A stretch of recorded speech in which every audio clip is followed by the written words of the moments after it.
One day, the princess announced that Molly was leaving. Everyone felt sad. The vibe here was so boringly celestial. Even though Molly was quiet, she always found a way to be vibrantly entertaining. Aging brings loneliness. The princess worried about her son at war. Discharged, Molly consoled her, fearing to be a bother. The princess hesitated. I have 2 kids. My eldest is so stupid. She's having a farmer's child. Molly finally connected the dots. Little Me was the director's daughter. Just as Little Me popped up in the mirror with a face that screamed I ate too much cake. Little Me caught wind that Molly was leaving tomorrow. She had a juicy question rolling in her mind to figure out what's up with Molly rejecting her. Just as Little Me was about to spill the beans, Molly yanked off her top, and Little Me caught her mid-twirl like they were at a dance party. This totally unleashed the chains of emotion. As Molly was set to leave tomorrow, what a life from her it was.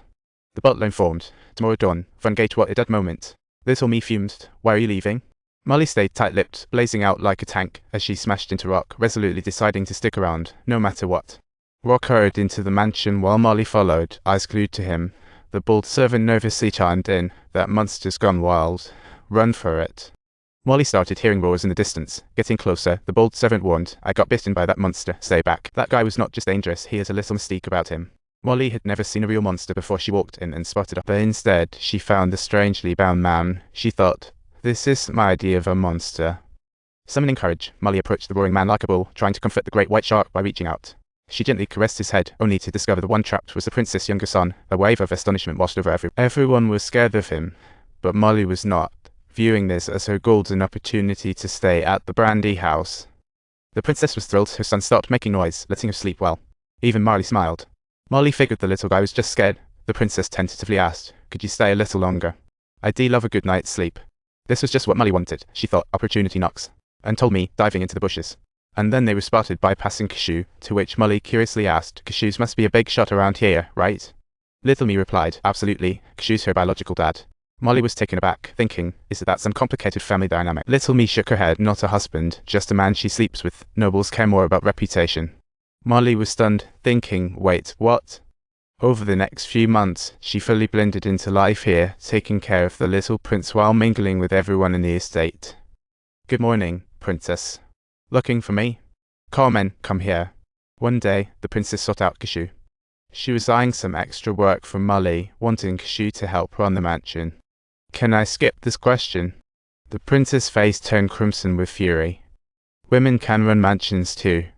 The princess resolved to break tradition, but Cashew scoffed. Molly's not a servant. From now on, you must call her madam.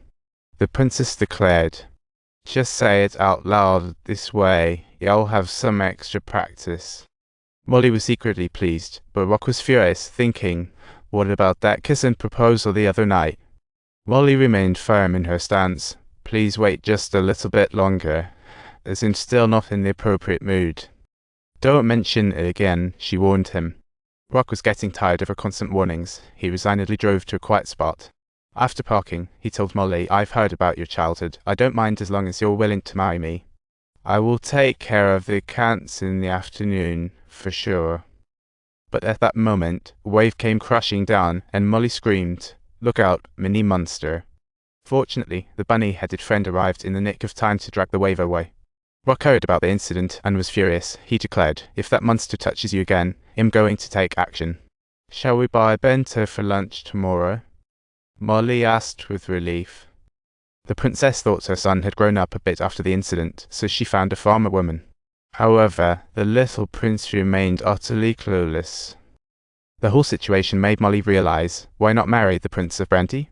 It didn't matter if the prince was a fool, a prince is still a prince. After that clarity, Molly headed to the village to inquire about the wave. The farmer's wife whispered, the prince is quite innocent, you need to teach him. On the way back, Molly bumped into Uncle Cass. They rode back to the mansion together.